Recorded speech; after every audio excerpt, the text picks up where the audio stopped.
the Bills game. Obviously, Bills lose their second game of the season to the Jets. They lose 20-17, and now they have the same record as Kansas City in the AFC, and they're tied at the top of the AFC at 6-2. They actually hold the tiebreaker against Kansas City because they won. Yeah, because they won head to head. Any thoughts on the Bills Jets game, Jack? I mean, for one, the biggest takeaway for me was Josh Allen not looking as good. I mean, passing offense wise, he still ran for a bunch. He was still by far their leading rusher, of course, but but 205 yards, no passing touchdowns, 2 interceptions, and it's a good defense. He ended up running for 2 touchdowns. That's how they end up getting to 17 points. And just defense is good, but still, the 2 picks, not a ton of passing yards.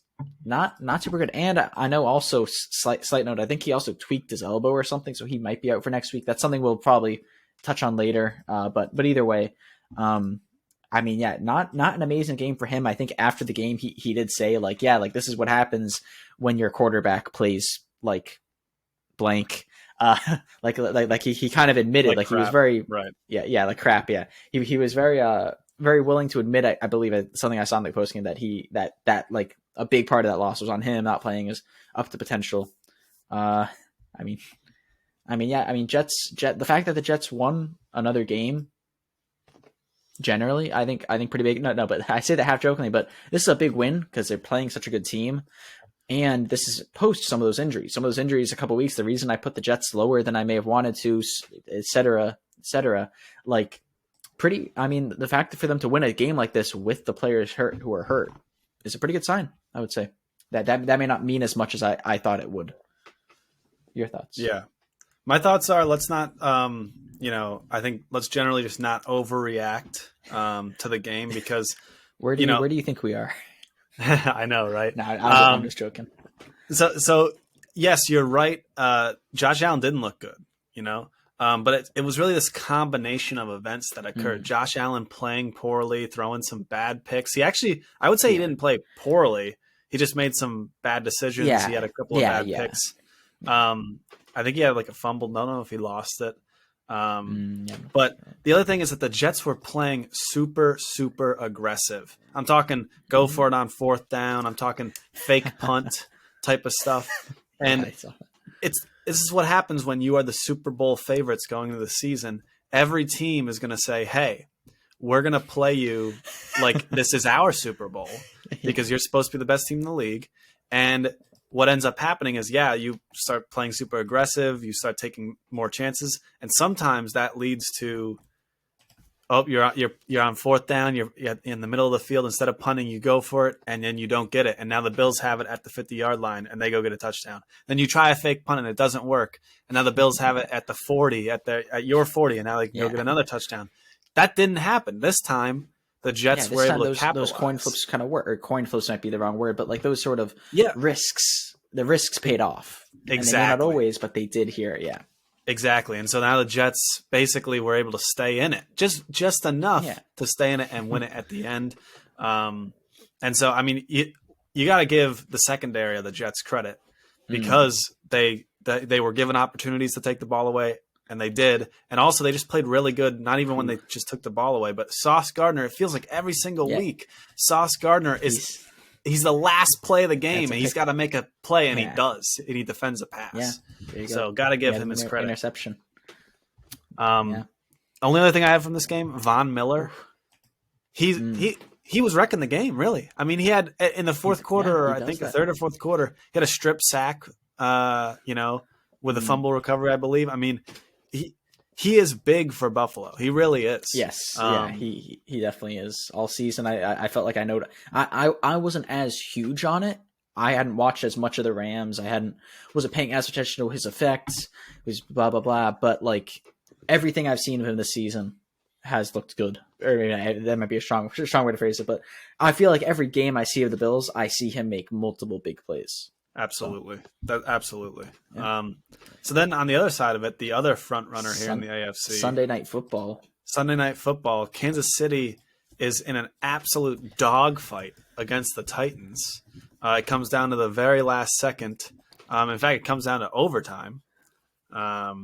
and basically they're tied 17-17. They go into overtime.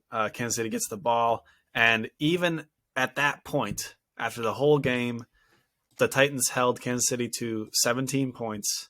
They basically just played really good defense with no quarterback, and they were able to hold Kansas City to 17. And then they even held them. They bent all the way to the goal line and didn't break so that they didn't lose, so that Kansas City kicks a field goal on the first possession of overtime. And then the Titans obviously get the ball back. And I think what's his name? Malik Willis. Malik Willis Derrick is Henry. in because Malik Willis is in because Tannehill's hurt. Yeah, he had 5 completions in the entire game, and he took 2 terrible sacks to end the game, basically on 3rd and 4th down, or 2nd and 3rd. I don't know. It was ugly. I think it was 2nd and 30. He ends up being at for the game 4th and 40. But something like that. I don't know what it was, but something. And so I don't know. It's just, I'll tell you what. Yeah. Last week I said Titans have absolutely no chance. Like, their wins are against bad teams. They're not a good team. I said that. I was like, they're going to get blown out. And you know what? Maybe defense running the ball. I think they're not a bad team. I think it, with Ryan Tannehill. This is a bold thing to say. This is not bold, but it feels just kind of weird to say. With Ryan Tannehill in, they win this game. I'm pretty sure. Yeah, Malik Willis was 5 for 18. No, 5 for 16. I think it was 5 for 16. I think Tannehill. Yes, I mean he, especially in that playoff. Like, Tannehill feels like he was having a bit of a Wentz syndrome at the end of last year. I remember in that playoff game where he's kind of just throwing picks at the worst times and stuff. Yeah. But generally he's an average quarterback, right? Generally he's about average, and I think with average quarterback play, I think the Titans win this game. They made the Chiefs. They made Patrick Mahomes throw almost 70 times for 20 points. The Chiefs had 0. Their biggest running. I mean, Patrick Mahomes personally had 500 yards. That's a lot of yards, but did not get a lot of points. Patrick Mahomes was the leading rusher by 60 yards. He had 63, and then they had a couple of running backs who all averaged 1 yard a carry, 1.5, 1.3. That sort of thing. They could get nothing on the ground, and all those yards were not converting into points. I don't know that's bend don't break, whatever exactly it was. Yeah, but pretty much. I mean, that's really what it was. The Titans defense was definitely playing very, very well. 100%. It really does. Henry, although I agree, it feels weird to say if they had Tannehill, but the fact of the matter is, Derrick Henry had, I think, 80 or 90 yards in the first half, 2 tuds. And and you said to yourself, oh my goodness, if this continues, he's going to have another 200-yard game against the Chiefs, and the Titans are going to pull us out. But that's the thing. I don't know what happened when Kansas City decided, we're going to put 11 guys in the box, and then basically we're going to dare Malik Willis to throw the ball, which he won't. Because he has 5 completions, and that was basically it. No run game, no pass game. I mean, Henry only got 17 touches. I think last week, like most weeks, I think he gets around 30 or so. So it's interesting that even in an overtime game, he did not hit 20 touches. Yeah, I mean, it makes sense because they're almost sure they're a playoff. They're almost guaranteed in that division. They're almost guaranteed to be a playoff team. I think there probably is an extent like, hey, what's cooler than beating the Chiefs in the regular season? Winning a playoff game. Sure, maybe like this is definitely speculation, but and I think some of it too is just that by the second half, Kansas City was filling the box. So it's like, what are we going to have Derrick Henry run straight into legitimately 11 dudes? Like, exactly. It's like, you got to try to make Malik Willis throw the ball. And if he takes a sack, he might run, so that's kind of, I don't know. It was a weird game for sure. It was a weird game, but you know what? Kansas City 6-2 and now tied with Buffalo at the top of the AFC. So I think bad win. I think for Kansas City would be one way to put it. I think a win's a win, and it's a team with a good record. It just I would have wanted more from them. I guess is all I would say.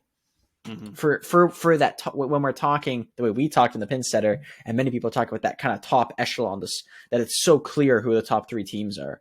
It's more, I mean, in that sort of expectations versus what happened. Oh, 100%. But I do think that is people, like, for us, or at least for me, it was, I don't believe in the Titans, and I think that the Titans showed they're a little bit better than maybe. Yeah, that's true too. I would have thought. So I would say that. All right, so Bucks bounce back and get a very last second win at the 4:00 hour against the Rams. Basically, I saw part of that. Weird, super weird game. The Bucks had multiple chances in the fourth quarter, and they kept failing. And then the Rams essentially would get the ball, run 3 plays, and punt it back to them to try again. And that was basically the fourth quarter. Well, that's, if you don't like that, you don't like Rams football. Yeah. And the thing about this game to me was Jalen Ramsey came out and said, it feels like every week, like everyone's like, why can't the defense get a stop? And I'm wondering, why can't the offense score a point or run the ball in the fourth quarter with the lead? And I think it's true. I really do. Toxic. I mean, it's true. It's true. It's kind of toxic, but it's 100% true. It's toxic. They were saying on the broadcast that in the fourth quarter this year, don't cite me, but I think in the fourth quarter this year, Stafford has 1 TD, 5 interceptions. What are we doing? Hey, what are we doing? They had 56 yards rushing. How much offense? They had 206 total yards of offense. The Rams. Staffy was 13 for 27, 165 yards and a touchdown. And they had a running back. Where is this? Actually, frankly, average 4.7 yards a carry. Henderson. Yeah, Henderson was 12 carries, 56 yards. Good. That's pretty good. I'm surprised they didn't run with him more. Maybe it just wasn't working, like, down wise. It was unfortunate, or like how much yards left, something. But yeah, I mean, that's just the thing with the Rams. Yeah, the Rams were so bad. The Bucks also so bad. The fact that they needed this last second. I'm talking, like, I think they scored with 9 seconds left or 13 seconds left or something crazy. They had at another point in the fourth quarter with about 2 or 3 minutes left. I think I saw that. Then I turned it off after the Scotty Miller drop, and then like 2 more passes that didn't work. I remember I wrote that down because I remember taking that notes. Big Scotty Miller drop literally bounced off his face. Yes. That's what I said. That's what I said about that when I was taking notes. But that, and then like into another incomplete or 2. But then and at that point I turned it off. I was like, there's no way the Rams lose this game. I'm gonna go get some food or something. Like, right. And then they lost. But like, I was like, no way they give the Bucks another chance. Immediately after that, they ran 3 plays. I think they got 8 yards. They punted to the Bucks with 40 seconds left. Bucks no timeouts, and that's all she wrote.